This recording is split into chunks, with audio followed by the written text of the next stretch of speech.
Bleed is a game developed by Bootdisk Revolution and was released in early July on Steam. The game is a platformer with a focus on Mega Man-style action and an art style more akin to old 16-bit games, and they just nailed it. They even have an awesome chiptune soundtrack. The story of the game is that in the year of 20xdx there was an age of heroes, where many assorted people and creatures rose up and became famous across the world for their good deeds. They were all immortalized in the Hall of Heroes and became celebrities. The year is now 21xdx, and nobody new has been placed in the Hall of Heroes in over a century. You play as Rin, a plucky pink-haired girl who dreams of one day becoming a hero.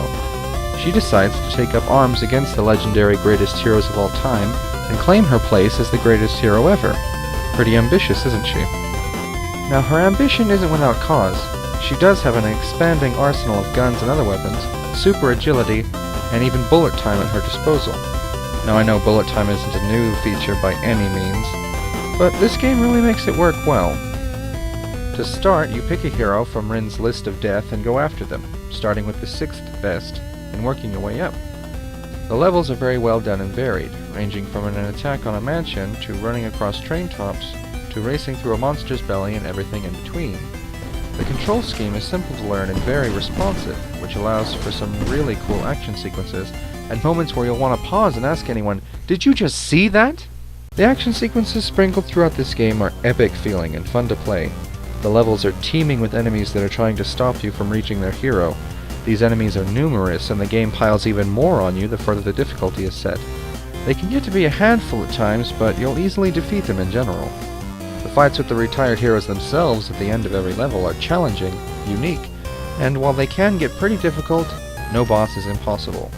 It's up to you, though, to learn the ins and outs of their attacks and how to dodge them.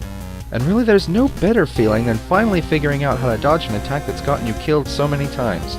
And more often than not, it looks really cool too.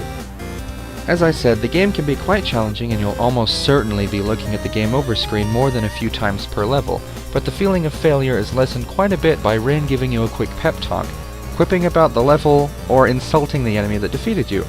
And I thought that was a great touch, and it immediately brought me back into the game and ready to try again. The game is relatively short story-wise, and it shouldn't take more than a couple of hours to beat, though there are multiple difficulties, unlockable characters and weapons, and extra game modes like Boss Rush and Arcade Mode. These extras should serve to lengthen the game on top of the already very replayable levels. Overall, I had an absolute blast with this game, and at only $5, it's easy for me to recommend this to anyone who likes action games, Mega Man games, or just games in general. You definitely shouldn't miss out on this one.